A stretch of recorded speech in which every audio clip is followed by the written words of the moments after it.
All of my adult life, I have battled weight problems. I have been on all kinds of diets, eaten all kinds of goofy foods, and was successful with most of them for a while, but then I turned away and gained my weight all back again. So one morning, after I had taken a walk with my dog and panted and strained up a hill with her, the next day when I woke up, I realized how unhappy I was with how I felt and how I looked. And I also realized that I had never really talked to God about that. So in my morning prayer, I always say good morning to God when I wake up.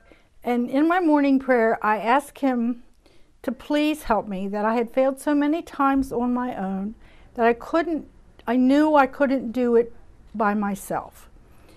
And I just really felt at peace that it was in His hands, having no idea how He was going to help me.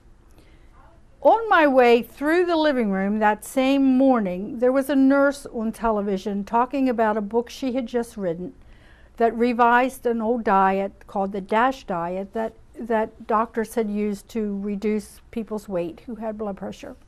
I thought, well, that sounds something like I can do, so I bought the book.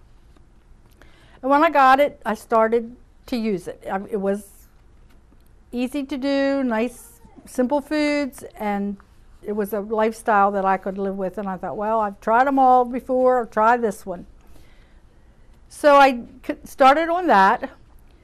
And then about, I don't know, a week or two later, I had met a new friend, someone that I had maybe seen around but had never really talked to. And she convinced me that there were some really nice exercise programs that I should get into.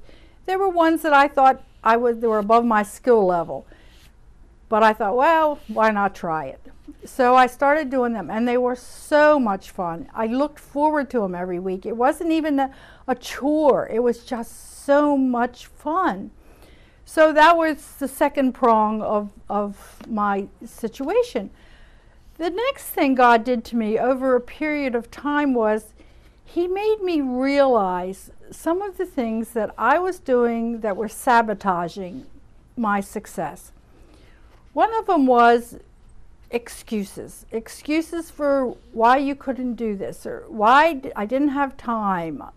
It was going to cost too much money. It was inconvenient. It was just all kinds of excuses. And oh, well, I needed to do this. I had to cook a meal because my kids were coming over and they liked mashed potatoes, and I had to have their favorite cookies. And I also thought I was strong enough to have treats and things in my house, and that I could limit myself maybe having one a day. But I found out that they were addictive to me, and if I had one, I had to finish the box. So I took them all away. But these were things that I had not learned about myself until this time. So I was very, very enlightened. And now I try to do a better job. I fall off the wagon. I make mistakes. I screw up royally sometimes, like over Christmas. However, it's much easier now for me to get back on the wagon and start over again, because I really want to finish the journey I've started. I'm really proud to say that at the end of 2 years, I have lost 47 pounds. But I want to also mention that I have a Bible verse that God gave me that I use and look at every single day. And it's from Isaiah 43. And it says, I have called you by name, and you are mine. You are precious to me, and I love you. If God loves me the way I am, then I have to love me too. And I have found that I can also accept the physical problems that come along with this body. And I still have my high blood pressure.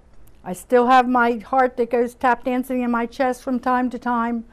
But I'm much more peaceful living with them. If God can live with them, so can I.